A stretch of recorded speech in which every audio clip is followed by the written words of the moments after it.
And I'm going to share my screen.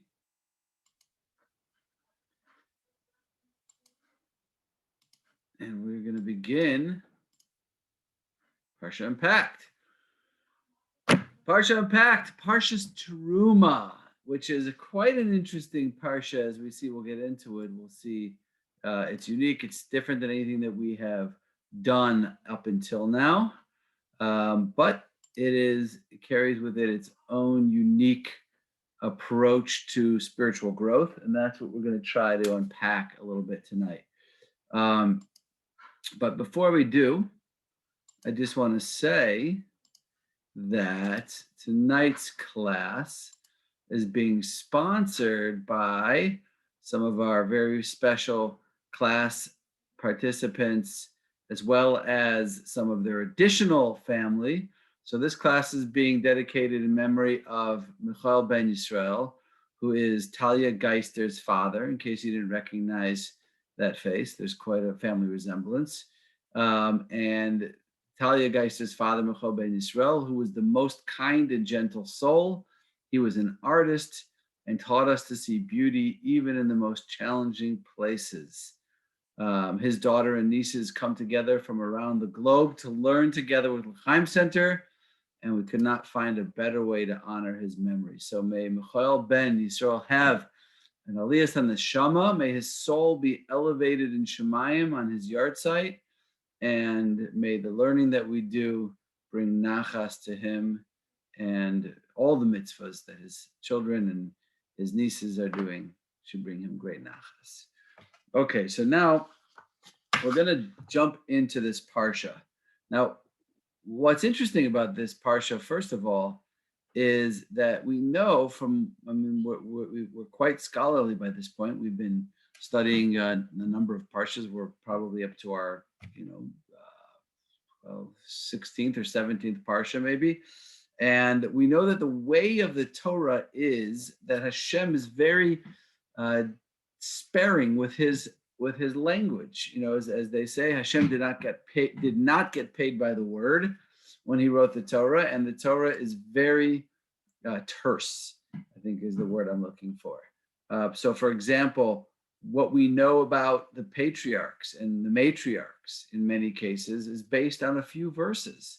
The famous story of Cain and Abel, the first murder in human history, is recorded, I think, maybe in 10 or 11 verses in the entire Torah.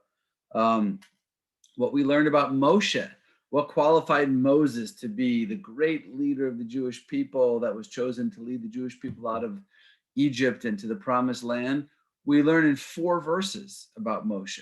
So we know that the way of the Torah is to conserve words, and yet all of a sudden, when we come into this new world that we're about to enter, which is the world of the Mishkan, the world of the tabernacle, which we're going to talk about tonight, we see that all of a sudden, the Torah goes incredibly long, incredible length, and amazing amount of detail in the creation of the construction of this portable tabernacle called the Mishkan, the vessels in the tabernacle, the clothing that the people performing the service in this Mishkan would wear.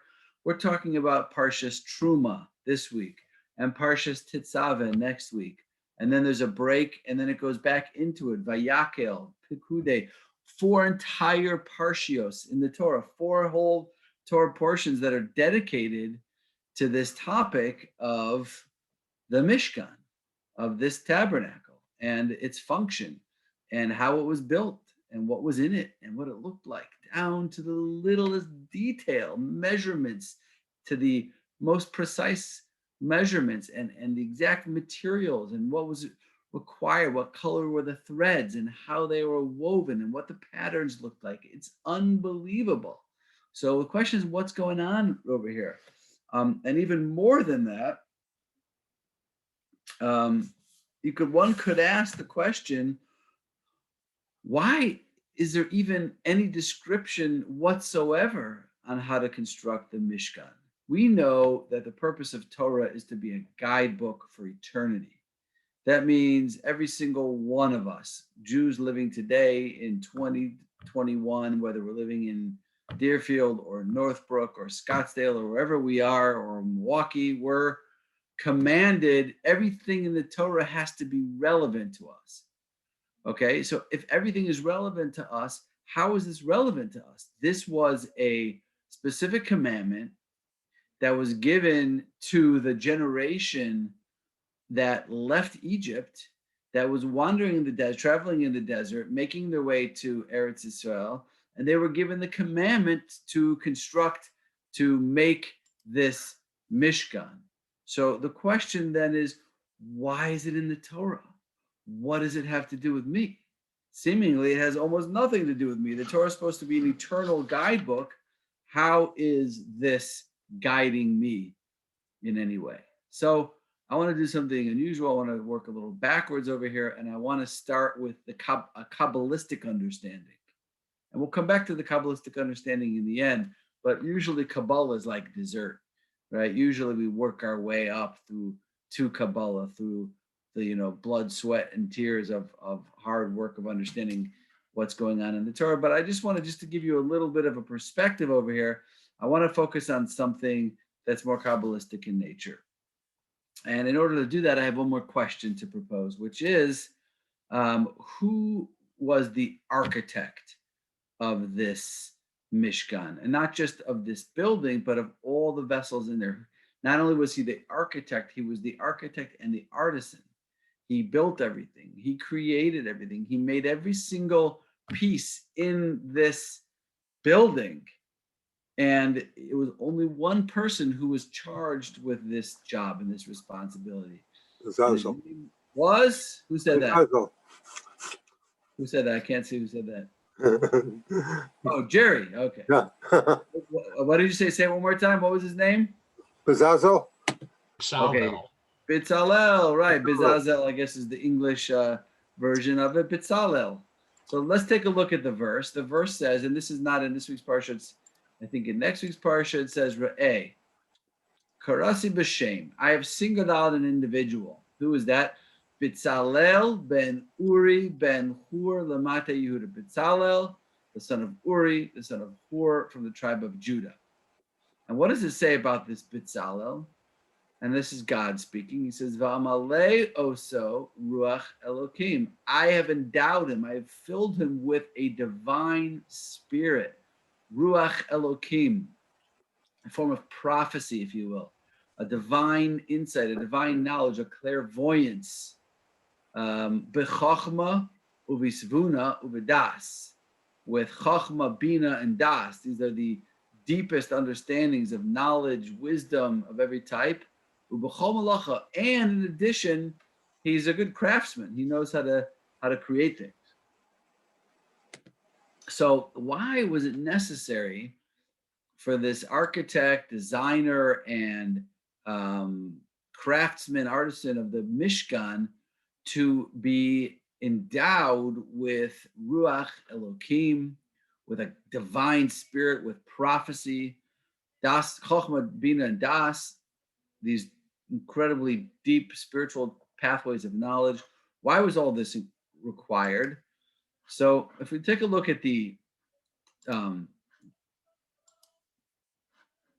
I can't, this is being blocked. Okay, so if we take a look at the tractate of Yuma, which is one of the tractates in the Talmud, it says that Rav Yehuda said, that Rav said, Bitzalel, that's our architect over here, our artisan and slash architect designer, knew how to join the letters with which heaven and earth were created. Okay, according to Kabbalah, we have under Kabbalistic tradition that when Hashem created the universe, how did he create the universe? What did he create it with? What were the building blocks? What were the DNA of creation? The building blocks or the DNA of creation were the osios of the Hebrew alphabet, the letters of the alphabet. First he created, it says, Bereshis bara es, Bereshis bara Elokim es. First thing Hashem created was S. What's S? Aleph through Taf. He created the alphabet, the letters of the Hebrew alphabet. And then from there, he created everything else. By putting together, stringing together different letters of the Aleph Beis, he was able to create heaven and earth. It's called Siruf Osios in Kabbalistic terminology. He took the letters of creation, the letters of the Hebrew alphabet, and used them to build the universe. Guess who else knew how to do this? Only one person, Bitzalel. He knew how to join the letters with which heaven and earth were created. Do you understand what that means? He knew this Kabbalistic mystical secrets of creation that only Hashem knew. And from where do we derive this? It's from our verse. And I filled him with the Spirit of God, wisdom, understanding, and knowledge, and all manners of workmanship. We see that wisdom, understanding, and knowledge, the qualities with which heaven and earth were created, are all found in Bitzalel. So Bitzalel had this amazing ability, this gift to be able to put together the letters of the Mishkan. And if you think about the name Bitzalel, Bitzalel is really a combination of two words in Hebrew. Bitzel, in the shadow of El, God. So the reason why he's named that is because it's as if he sat in the shadow of God. It's as if he was present in the shadow, so to speak, when God created the universe. And he was the only one to have this knowledge, this wisdom, this understanding of how to combine the letters. Now, why was that necessary for the architect? Why can't we just find a guy who's a super architect, really talented, a great craftsman, a great artisan? Why do we need Bitzalel, the only person who had this ability to join together the letters of creation to create existence? So the answer is, the Kabbalistic sources, our Kabbalistic teachers explain that the Mishkan was no ordinary building. This was not just simply a fancy building,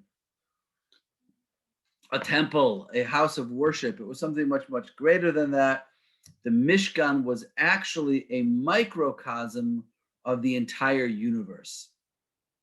And it, not only the universe that we live in, but the upper worlds and the lower worlds. We know that in Kabbalah, there are many worlds. There are multiple infinite worlds. So the Mishkan is a microcosm of all of the upper worlds of the universe. The structure of the vessels are all a model for the structure of all of existence. So it's like almost like that building, that little building that existed when the Jews were traveling in the desert, and later in ultimately in Shiloh, in the town of Shiloh. That building, that structure was like a model, and every single little detail in that model, whether it was the type of weave in the garment of the linen tunic that the Kohen wore, or it was the exact dimension of the crown that went around the table where the showbreads were, every single detail in some way corresponds to an aspect or quality of the upper worlds, of the higher worlds of existence. So every single detail was representative of that, and somehow was a model for the entire existence. So this is not something that could possibly be created simply by a very talented artist or craftsman or architect. This is what you needed Bitzalel for, the one who literally sat in the shadow of God, who understood, who was imbued with divine wisdom, knew how to combine the letters, the secret letters that were used to create the universe. Okay, so that was what Bitzalel was doing here. Now that's Kabbalistic. Now I'd like to see if we can take this down a level and apply it to us, because we know, and I've shared with you before, that Torah has to, in order for it to be Torah, in order for it to truly, be something that is relevant and meaningful, it has to provide us with a roadmap, a guide of some sort for growth. That's really what Torah is. Torah comes from the word hora, which means instructions. And Torah is Torah's Chaim. It's instructions for life. It's an instruction manual for life. So all this Kabbalistic stuff is nice and interesting, but how does that provide us with a derech avoda, a pathway to serving Hashem better? Ultimately, we're trying to be better Jews. We're trying to be better people. We're trying to draw closer to Hashem. That's what we're here for. That's why we come to Parsha Unpacked, not to learn Kabbalistic secrets, although they're cool, but that's not the purpose. The purpose is derech avoda, a pathway to serving Hashem in a more meaningful, more successful way. So how can we look at this Mishkan from the perspective of avoda, of service of Hashem? So let's take a look at the next slide. So the verse that the Torah starts off this week's Parsha with is V'asuli, actually it's a few verses in. It says, V'asuli mikdash, you shall make for me a sanctuary, V'shochanti b'socham, and I will dwell in them. I will dwell among them. That's the verse that is commanding us to build this Mishkan. And I'll ask you, and as I mentioned earlier, who does this mitzvah apply to? Does it apply only to the generation that left Egypt? No, because if it did, it wouldn't be here. It wouldn't be in the Torah because it wouldn't be relevant to us. It wouldn't apply to us. So who does this apply to? It applies to every single one of us. The Torah is nitzchias. The Torah is an eternal document that has to be as relevant to you and I sitting here in 2021 in Chicago or Milwaukee or Scottsdale as it was to the generation that left Mitzrayim. So how do we fulfill this mitzvah today? That's what I want to know.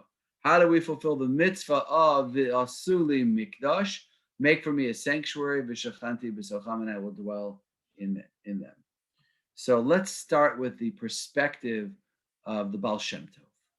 The Baal Shem Tov is the founder of the Hasidic movement, and really Hasidic teachings, Hasidic thought, all develops from the Baal Shem Tov, who of course was heavily based on Kabbalah.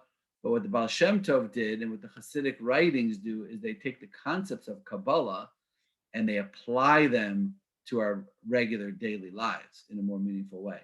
So what happens over here in Kabbalah? So make a Mishkan. So first of all, the word Mishkan, which in our context is referring to this tabernacle. Does anyone hear in that word Mishkan, the root of that word? What is the shoresh? What is the root of that word? I'll give you a hint. In Hebrew, the mem is usually a prefix. So the root of that word is shin chaf nun. What does that root mean? What is the shoresh of that word, Mishkan? Is that like related to the word Shekhinah? It is. Good job, Sam. Okay, so Mishkan, which is the dwelling place of Hashem's Shekhinah. The Shekhinah is the divine presence of Hashem. It's the lowest manifestation of Hashem's presence that can actually physically manifest itself inside of the physical or material world. It's the place where Hashem's presence interfaces with physical existence. That's called the Shekhinah, the divine presence.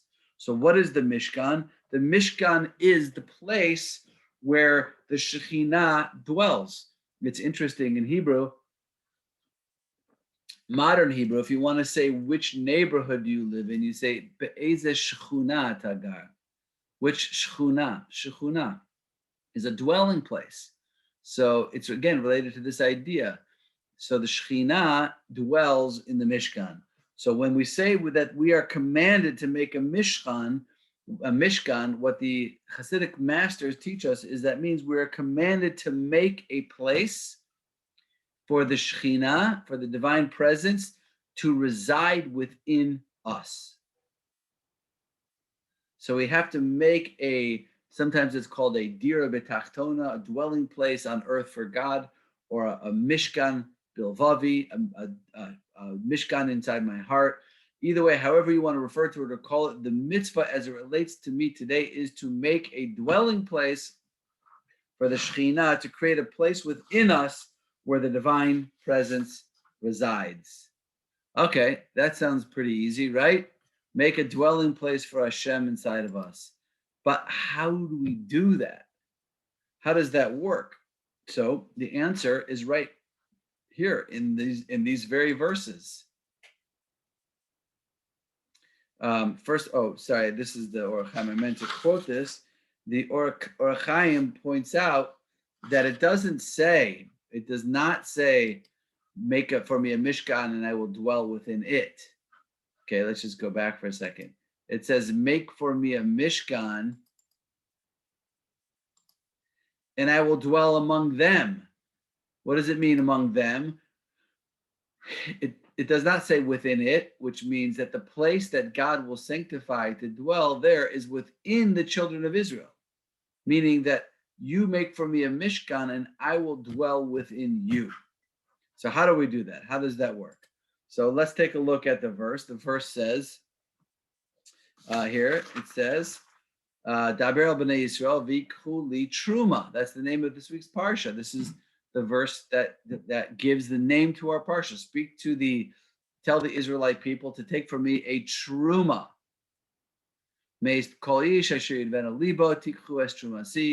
Accept this Truma for me from everyone whose heart so moves him. So Truma means a contribution. Okay, don't worry, this is not an appeal. Everyone can relax. Okay, but it means make a contribution. Truma. In modern Hebrew, when you contribute to something, you're giving a truma. So the Jewish people are told to make a truma. What does it mean to make a truma? So if we want to make a Mishkan within ourselves, meaning if we want to create within ourselves a place for Hashem's presence to dwell, we have to give a truma. We have to give something. We have to give something of ourselves. So let me try to explain what I mean by this. Some of you may have noticed, I think most of us have been around long enough to notice, that there's a constant struggle that goes on in life. It's a struggle and a conflict between my will, my ratzon, my will, and the ratzon Hashem, Hashem's will. You ever notice this?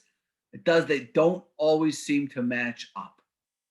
Wouldn't that be nice? Wouldn't that be easy? Wouldn't that be fantastic if my will and Hashem's will were always the same? But the truth is that they're not. Rarely are they, right? So for example, okay, my will might be, and don't get mad at me for these examples, they're just, silly examples, but my will might be to go to Lou Malnati's and have a sausage pizza because I've been told that it's pretty good, right?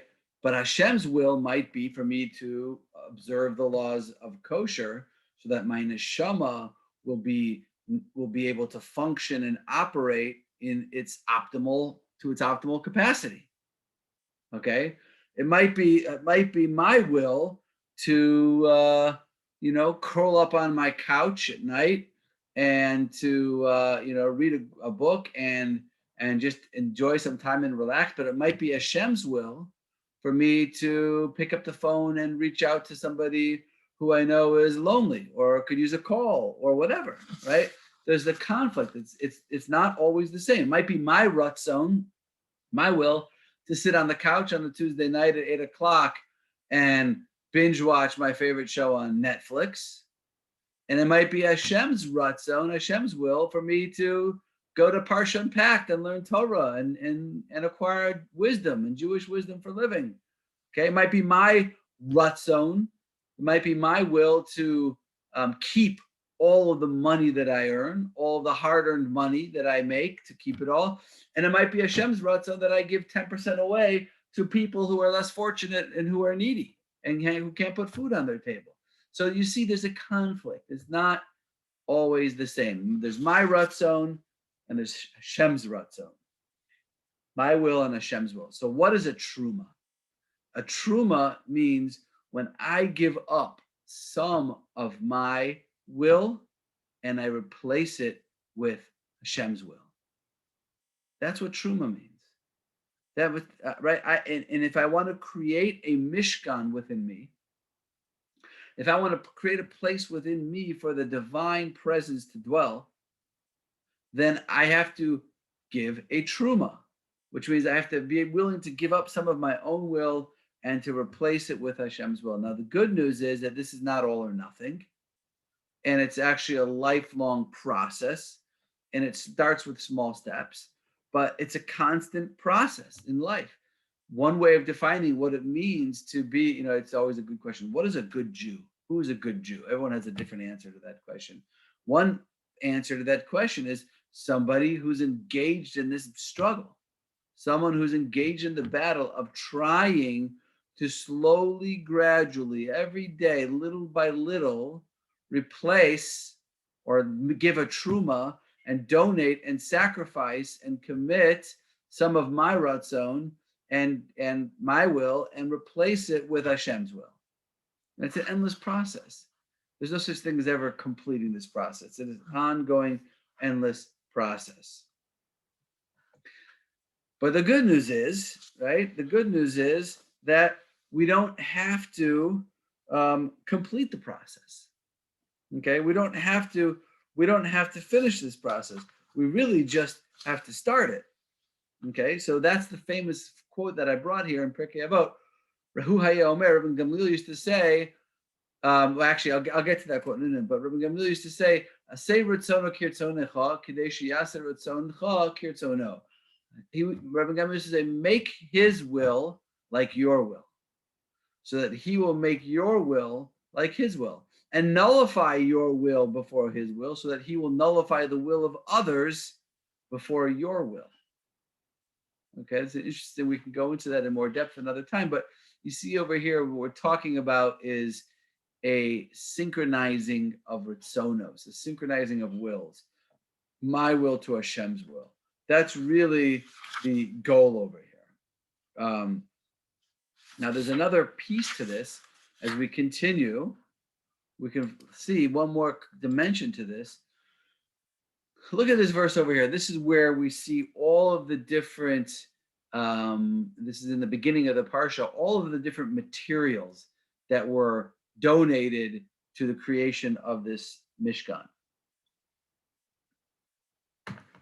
And these are the gifts that you shall accept from them: gold, silver, and copper, blue, purple, and crimson yarn, fine linen, goat's hair, tanned ram skins, dolphin skins, acacia wood, oil, spices. And then it says shoham stones and other precious stones, okay, that are for the ephod, for the breastplate. Now, the Or Chaim, one of the great commentaries on the Torah, he asks the question right here, why were these items mentioned only after the other 11 types of materials? These precious stones, onyx, avnei shoham, other precious stones, they're mentioned at the end of the list. They should have been listed even ahead of gold and silver, seeing that they are of superior value. They're the most valuable. These precious stones were the most valuable item donated and required for the construction of the Mishkan. So why are they added in? They're like thrown in at the end of the list. You have the 11 different types of materials, right? Wool and yarn and goat's hairs and ram skins and stuff like that. And then at the end, after gold and silver, and then all these lesser things at the end, it throws in, oh yeah, and the precious stones. So why were these precious stones mentioned last? So the Or Chaim quotes this source, a very interesting source in the Talmud. It says that Rabbi Shmuel Bar Nachmani said, that Rabbi Yonatan said, they brought donations from that which fell every morning with the manna. This teaches us that the shoham stones and precious stones fell for the Israelites with the manna. We learn from this that the precious stones fell from the clouds with the manna. Okay? Because you could wonder, like, where did they get these precious stones from? They didn't have them in Egypt. So the stones, these precious stones, they just fell from heaven with the manna. It's an amazing thing. I didn't know that until I started working on this, that with the manna, every morning, the man would fall, the heavenly bread, that manna from heaven, and with the manna would fall stones, precious stones. It would rain shoham stones and other precious jewels. So the Or Chaim explains, back to the Or Chaim, he says there's an opinion, this is what we just quoted, according to which these gemstones originated in the celestial spheres, and their attainment did not represent an effort on the part of their owners, nor did their being given away represent a loss to those who donated them, inasmuch as they had never toiled in order to acquire them. So why are they mentioned last?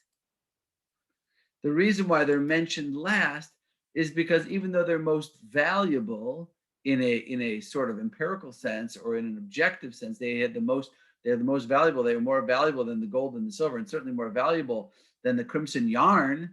But they're mentioned last because they're the least considered, or they're the least meaningful or important, because they didn't come about at all as a result of toil. They were just there. They just came easily. They came naturally.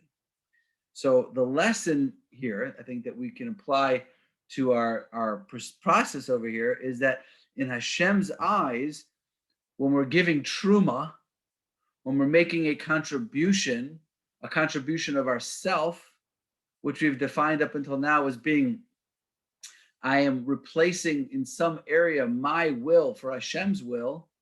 So it has to, it matters a lot more if it comes with effort, if it comes with toil.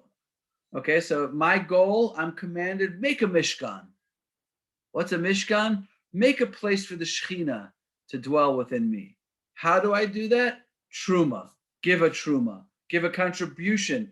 Give up my ratzon, my will for Hashem's will. And keep in mind that when it comes to Truma, the harder the work, the more I have to sacrifice, the bigger commitment I'm giving, the more precious that Truma is considered. Okay? But now I might be a little bit overwhelmed. Anyone overwhelmed? I might think to myself at this point, well, wow, you know what? That's that's hard. That's super hard. We know how hard it is to change. We know how hard it is to give of ourselves, to give up our will. We know that we're not in sync, our will and Hashem's will. We know we do things that are not what are consistent with what Hashem wants from us or hopes from us. But it's really hard. It's really hard to make those changes for all of us, every single one of us, wherever we're at in our own journey. It's hard. So there's one more lesson from the Parsha that we can apply to this process. So as we look at some of the vessels that are described in the Parsha, one of them is the menorah. And we're going to talk a little bit more about the menorah in a moment, but one aspect or one component of the menorah. So the verse says, "V'asisa menorah zahav tahor." You shall make this candelabra out of pure gold. Miksha teaseh ha-menorah. This menorah shall be made of hammered work, meaning you start with a big piece of gold and you chisel out the menorah. You don't build it part by part and solder it or assemble it that way. And then it says, each part of the menorah, the base, the shaft, the cups, the blossoms, the petals, they should all be one piece. But interesting, I highlighted this word te'aseh. It doesn't say you shall make, it says it shall be made in the passive form, as opposed to in the active form. And Rashi picks up on that right away. The passive form used here, instead of the active form of aseh, make, you make, which is used throughout this section in connection with the making of all the other vessels, indicates that it shall be made of itself. The menorah was made automatically. There's a famous backstory over here in the Medrash that Moshe was having a hard time making the menorah, and he was trying and he couldn't do it. And finally Hashem said, because Moshe was puzzled and he couldn't do it and he was having a hard time, Hashem says to Moshe, throw the talent of gold into the fire, that's a certain weight of gold into the fire, and it will be made of itself. For this reason, it does not say here, ta'aseh, you shall make it, but rather, te'aseh, it shall be made. Okay, so what do we see? What's the lesson of the menorah? The lesson of the menorah is there are certain things which are beyond us. They're too hard for us to make. Moshe Rabbeinu, Moses couldn't make the menorah. So what did he do? He started working on it. He started chiseling it. He started creating its form. But he couldn't do it, but he started working on it. And then Hashem said, okay, you've been working on it for a while, throw it in the fire, throws it into the fire. Te'aseh, it was made on its own. It came out in the form of the menorah. So what do we learn from that? That is what I meant to share with you before, the famous notion from Pirkei Avot, Hu Haya Omer, Rabbi Tarfon used to say, Lo alecha hamalacha ligmor. It's not your duty to finish the work. That's not what's expected of you. Your job is not to finish yourself, to finish the project of creating yourself. But you need to know, Velo ata ben chorin libatel mimena. At the same time, you're not exempt. You're not at liberty to exempt yourself from it or to neglect it. So you have to do the work. You got to put in the effort. You have to try to build yourself. You have to try to create to reorient yourself and to supplant your own will with the will of Hashem. But don't think you have to finish the job. Don't think you have to complete the job. You don't. Hashem will take care of that. You just start. You start working on it. You find one area today to work on where I'm going to take my will, a small area, and I'm going to replace it with Hashem's will. You just start the process. And like the menorah, it'll be made on its own. It'll happen on its own. So that is one approach to all of this. Now, there's one last thing I want to say over here, which is that no one called me out on this, but if you go back to the very first verse, Daber al bnei Yisrael, v'yikhu li truma, me'ez kol ish asher yivenu libo, tikhu es trumasi. Tell the Jewish people, take a truma for me. But if a truma means a contribution, a donation, a gift, it shouldn't say v'yikhu li truma, take from me a truma. The proper grammar, the way it should be explained, the way it should be written in the Torah is v'yitnu li truma. Give to me a contribution. You don't say, Phyllis, give me, take me a donation. That doesn't make any sense. You say, give me a donation, right? You don't say, give me, take for me a whatever, a new house. You say, give me a new house. You don't say, take from me a new car. You say, give me a new car. The grammar doesn't work out over here. V'yikhu li truma is incorrect. It should say, v'yitnu li truma. So what's the Torah teaching us? The Torah is teaching us something huge over here, which is, in the end of the day, when you do this truma thing, when you give of yourself, when you change your will and you take the will of Hashem and you put it before your own will, you're not actually giving anything. You're only gaining. You're actually taking. You're actually the recipient. You're the beneficiary. Okay? The one who wins by giving truma, sacrificing my will for Hashem's will, when we give up some of ourselves and we give up some of our will before Hashem, the one who gains is me. Okay? I'm not actually giving up anything. It seems like I'm giving up something. Let's take our first example. I'm giving up Luminati's. I'm not going to have sausage pizza at Luminati's anymore. I didn't get anything. I gave up something.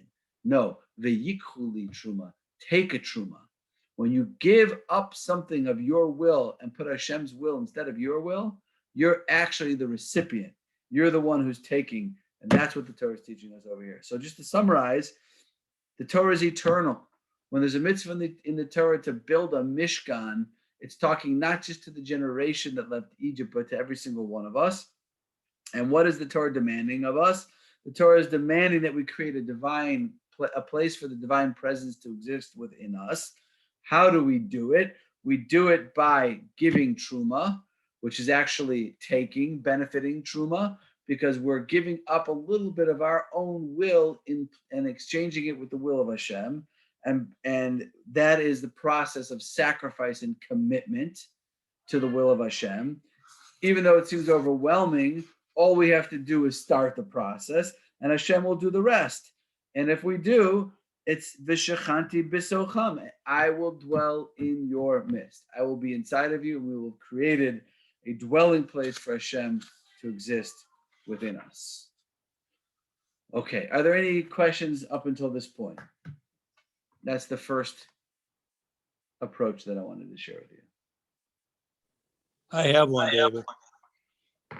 Okay, Why isn't Bezalel a household name like Noah? I mean, arguably his accomplishment is equal or greater than Noah's, building the Mishkan.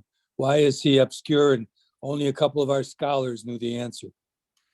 I don't know. I mean, maybe there's no Parsha named after him.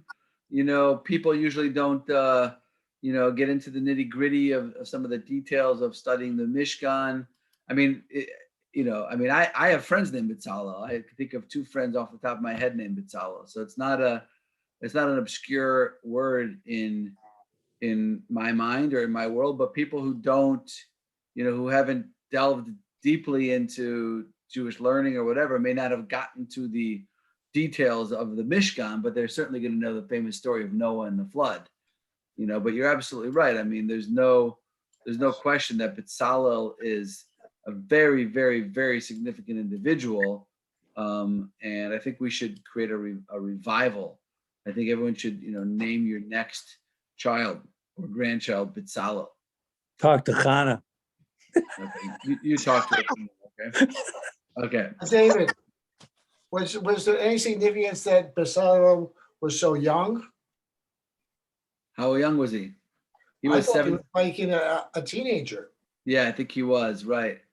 I mean, maybe he hadn't yet been affected or tainted by the world, or he had a purity of a child. Maybe. Oh, that's a good point, Dr. Jerry. Right, Bezalel is the name of the Israeli Art Institute, because Bezalel, he was the artist. He was the artisan at the Bezalel school. Okay, fine. Now I want to move on, talking about another level of this Mishkan. So I put here a little diagram, and if you can see over here, I'm going to use a pointer. There are really 3 sections of the Mishkan. Let's use this one first. Okay, so here you have the ark. Can you see? Everyone see my pointer here? You have the ark. Okay, this area right here is called the Kodesh HaKadoshim, the Holy of Holies. Okay, that's one area. Outside of the curtain here, you have the next area, which is called the Kodesh. Not the Holy of Holies, but just the Holy. Okay, and you have the Shulchan, that's the showbread table. You have the menorah, that was lit every single day. And you have the incense altar, which was part of the daily service. Incense were offered on the altar once in the morning and once in the afternoon. So here you have the Holy of Holies, and then you have the Holy. And then the third delineation is this whole area, which is called the courtyard, or the Ohel Moed, or the Chutzner, or the courtyard, or the tent. Okay, and you have a few vessels in here. You have the main altar over here, which is where all the daily sacrifices were brought. And you have the kior, which was the copper basin that the Kohanim would wash their hands and feet in every day. Okay, so that's what the Mishkan looked like. This was more of a image over here. So you can see here where I am over here in the on this picture right here. That was the Holy of Holies. This whole part was inside. This was a substructure inside. So you had the Holy of Holies in the innermost, and then the outer part of that structure was the Kodesh, the holy part, not the Holy of Holies. And then this whole area all the way around here was called the Chutzner, or the courtyard. Okay, so So there are really three main sections to the Mishkan. Now, the Malbim, Question. yeah, This was the structure that was built in Shiloh. yes, this was the structure that was built in Shiloh. It was also, the structure that it was existed before Shiloh. It existed in the desert for the 40 years that they were traveling in the desert. And then it was first erected for the first time in Gilgal, which was near Jericho. And then finally it came to Shiloh, and I think it was in Shiloh for 369 years. Oh, there was one other place, I think it was in maybe Nov. There was one other place where it was for a short amount of time. And then it came to Shiloh, and it was in Shiloh for 369 years. Anyone who's been to Shiloh, anyone who's been to Israel with me has been to Shiloh, because there's no such thing in my mind of going to Israel and not going to Shiloh. Anyone who's been to Shiloh with me or not with me knows that you can go there and you can actually see the foundation of where the Mishkan was built.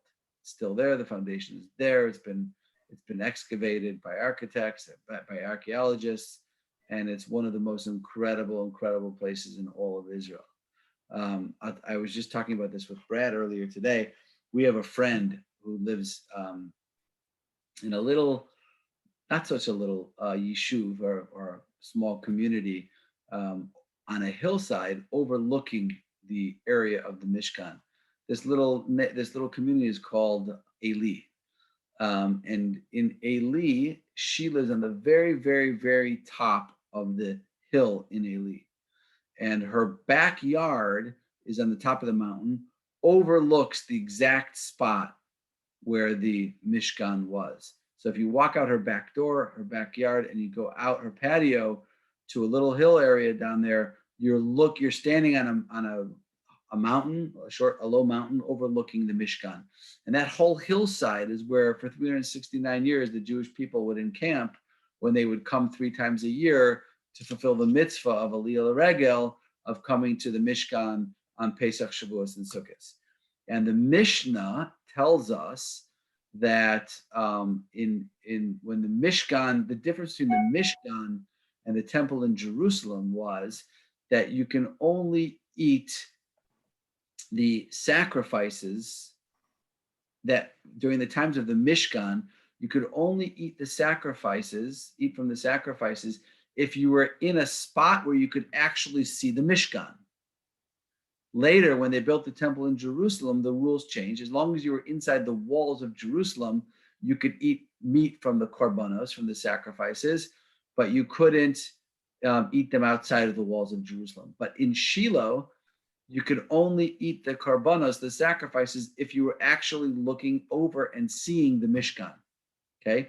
Now, Eliana, this friend of ours, who's also an archaeologist, she was excavating her backyard, and she found tons and tons and tons of earthenware dating back to the time, earthenware vessels that were dated back to the time of the Mishkan in Shiloh in her backyard. In her front yard, not one single piece of earthenware. And she didn't know why, and she spoke to an expert about it, and the expert said it's very simple, because you couldn't eat the korbanos unless you could see the Mishkan. So from Eliana's backyard, you're overlooking the Mishkan. So that's where all the earthenware vessels were found that were used to eat the korbanos. In her front yard, you couldn't see the Mishkan, and that's why there were no earthenware vessels over there. So it's amazing. This was a real place that really existed, and you can go there and you can see all this, and it's incredible. Anyway, that's just a tangent. But David? Yeah. That is where the saying location, location, location came from. That is the original source of that saying.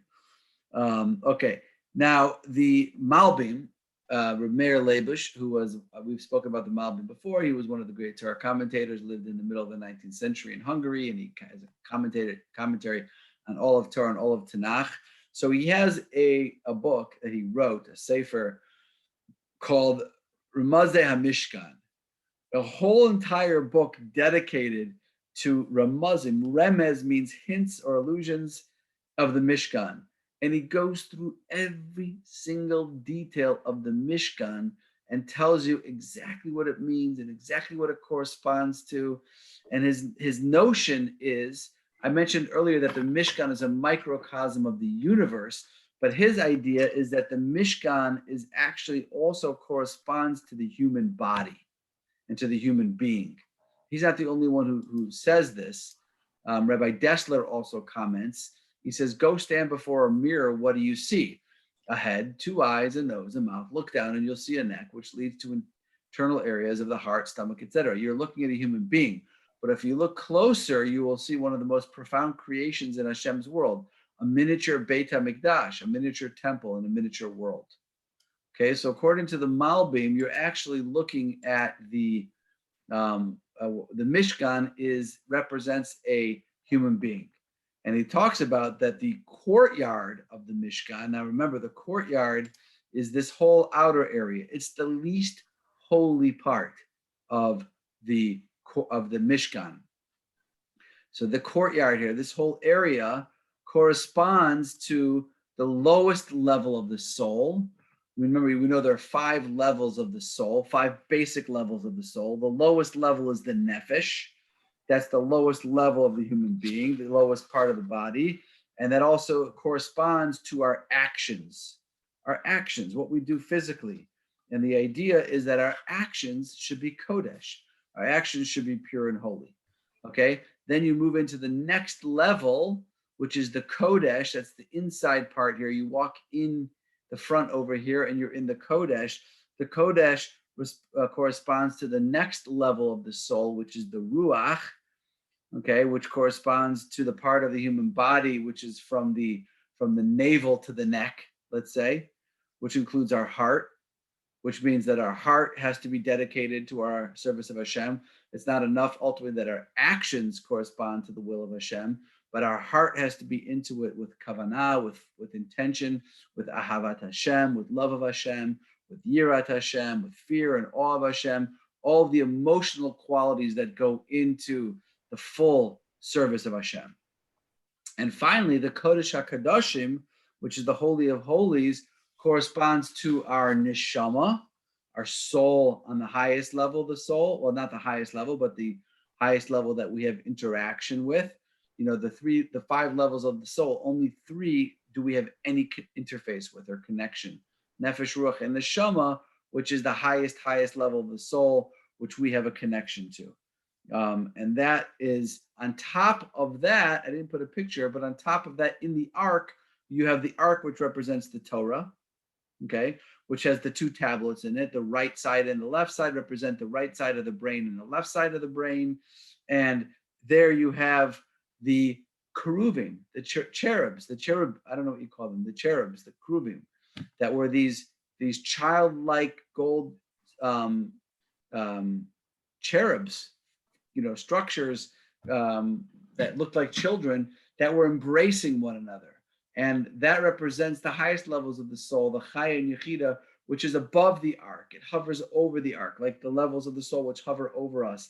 And that represents, in our service of Hashem, the notion of devekus, clinging to Hashem, closeness to Hashem on the deepest level of like a husband and a wife intimately clinging to one another.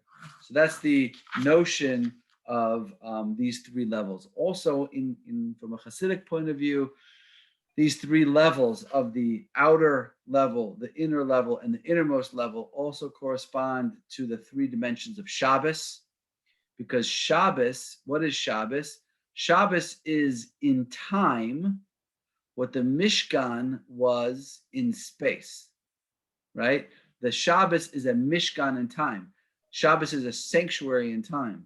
It's a dimension, a time dimension that you enter into, like entering into the Mishkan. And there are deeper and deeper levels of Shabbos. You enter in Shabbos on Friday night. Leil Shabbos, the night of Shabbos, is the least holy part of Shabbos. Okay, it's where we're shedding the week and we're letting go of the mundane activities of the week, and we're just starting to integrate into Shabbos. The next level of Shabbos, which corresponds to the Kodesh in the Mishkan, is Shabbos day, Shabbos morning. It's on a higher level. It's a holier level of Shabbos. And then the Holy of Holies of Shabbos is third meal, Shalosh Sudas, the third meal of Shabbos. As Shabbos is waning, that last hour of Shabbos is the holiest part of Shabbos. It's considered or compared to the Holy of Holies. Okay, so you see how this has multiple manifestations on many levels. I want to finish, just take 2 minutes and focus on one specific vessel. And you could take any one of these vessels and any part of the vessel and zero in on it. And you could look at 30 commentaries on it. And the Malbi will explain it one way, and the Abarbanel will explain it another way, and Rav Hirsch will explain it another way. And these are all true. It's all Torah, and it's all true. So I just want to give you one example on one level. So Rabbi Nachman from Breslov, the great Rabbi Nachman, who we've spoken of many times before. He was a grandson of the Baal Shem Tov. He's talking about the menorah that existed inside of the Mishkan. And our menorahs, when we light on Shabbat, on Hanukkah, we know the menorah has eight branches that represent the 8 nights of Hanukkah. But the menorah in the Beis HaMikdash, the menorah in the Mishkan, the menorah in the tabernacle and the temple had 7 candles. And Rabbi Nachman of Breslov envisions the human head and face as a 7-branched menorah. The 7 candles are the openings or apertures of the head: 2 ears, 2 eyes, 2 nostrils, 1 mouth. The Rebbe taught that our task is to sanctify these apertures and make them into vessels of holiness. So what does he mean? We're zooming in on this menorah, we're zooming in on this particular vessel, and Rabbi Nachman tells us that that our head is shaped like a menorah. It's intended to, if the Malbim is right, that the Mishkan represents, it's a microcosm of a human being, or maybe a macrocosm of a human being, that every single part of it represents something, then the menorah represents our head, and the lights, the candles on the menorah are the apertures, the windows into our soul.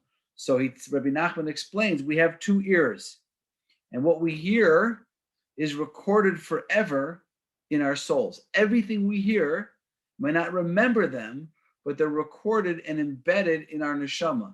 So he says we have to be very careful with what we hear. We have to be very careful not to listen to negative speech, hurtful, harmful speech about other people, or to listen to sheker, falsehood, or lies, or inappropriate language. And we should try to have our ears hear divrei Torah, words of wisdom, words of truth, words of kindness. The eyes, everything that our eyes see, everything that enters into our eyes is recorded permanently in our neshamas. So we should be very careful with what we look at. We have to avoid looking at inappropriate images. We have to have filters on our internet so that we don't see things that are totally inappropriate, because those images remain permanently in our minds. And we should try to use our eyes to see positive things, to look at words of Torah, to look at tzaddikim, just to gaze upon tzaddikim, which is why we put pictures of tzaddikim, of righteous, holy people on our walls. Looking at a tzaddik, seeing a tzaddik is good for our eyes. Looking at Hashem's wonders. Okay, so these are the eyes. The nostrils. What are the nostrils? So in Hebrew and the Torah, when the Torah wants to use the concept of anger, when it talks about Hashem getting angry, it says his nostrils flared. That's the terminology that's used in Torah for anger. So purifying our nostrils means avoiding anger, using our nostrils to breathe deeply when we feel anger inside of us, to take a breath and to breathe deeply and to pause before we respond and before we react. And of course, our mouth is everything that we say, everything that comes out of our mouth, and everything that comes into our mouth affects our holiness. So we have to be careful with what comes out of our mouth, our speech. We have to make sure that we have kind words, that we speak words of Torah, that we speak words of wisdom, and not words of falsehood or words, hurtful words, or words of deceit, or words that can harm another person. And we have to be careful with what comes into our mouth, that what comes into our mouth should be the things that we are told are good for our neshamas and good for our souls, that will allow our souls to function in the optimal way that they're meant to be. So Rabbi Nachman concludes, he says, sanctifying our 7 candles, the 7 candles, our personal menorah, and the access to our brain and soul is tantamount to lighting the holy menorah in the holy temple. The flames of holiness that flicker from our own 7 candles will bring us to serve Hashem with enthusiasm and invoke divine abundance, purifying both mind and heart. Purification of mind and heart enables a person to truly cling to Hashem and to know him, the ultimate objective of our mission on this earth. So that is this idea of the menorah, and that is what I wanted to unpack for tonight from Parshas Truma. And again, may our learning be Ilui Nishmas, for the elevation and the purification of the soul of Michael ben Yisrael, and may he have much, much nachas from our Torah learning. And there, I'm going to stop. I'm going to end the recording, and any